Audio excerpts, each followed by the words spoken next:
Bonjour à tous et bienvenue pour une nouvelle mini-review. Aujourd'hui on va parler de Isekai Shokudo.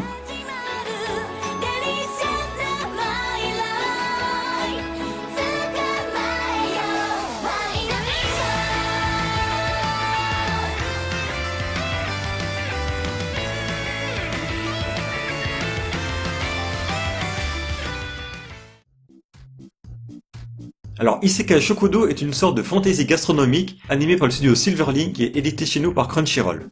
Il était une fois un restaurant qui avait une particularité bien étrange. En effet, sa porte d'entrée pouvait apparaître aléatoirement dans plusieurs mondes différents. Ce lieu était tenu par le chef Tenchu, un japonais mais surtout un humain tout à fait normal. Une nuit, pendant que le restaurant était fermé, une jeune demi-humaine du nom d'Aleta traversa la porte dans son monde respectif en quête de nourriture, elle qui était si affamée. Elle trouva rapidement de quoi se nourrir, et après un bidou bien rempli, décida de dormir sur place, elle qui n'avait pas non plus de toit sous lequel dormir. Le lendemain matin, Tenchu trouva Aleta allongée au sol qui était en train de dormir paisiblement. À son réveil, elle fut tout d'abord mal à l'aise de s'être servie sans permission, mais Tenchu la rassura que cela n'était pas grave. Il l'invita même à prendre son petit déjeuner avec lui. Elle en profita pour expliquer sa situation, et Tenchu trouva une solution. La porte n'apparaissait qu'une seule fois par semaine, mais il lui proposa un poste au sein de son restaurant. Et c'est à partir de ce jour que nous allons suivre leurs aventures, lui au fourneau et elle au service.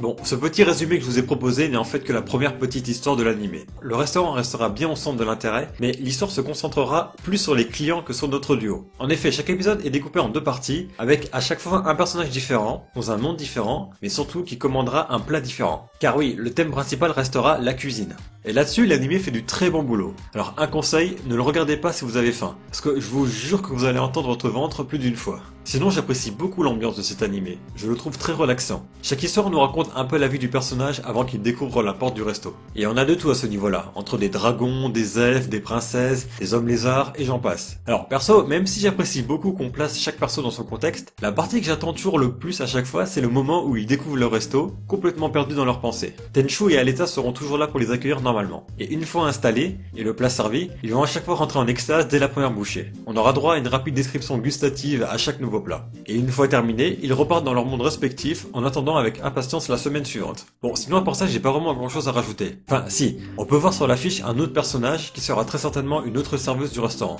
Mais à l'heure actuelle, elle n'est pas encore apparue. Donc pour finir, c'est un animé que je trouve très sympathique et que je savoure à chaque épisode.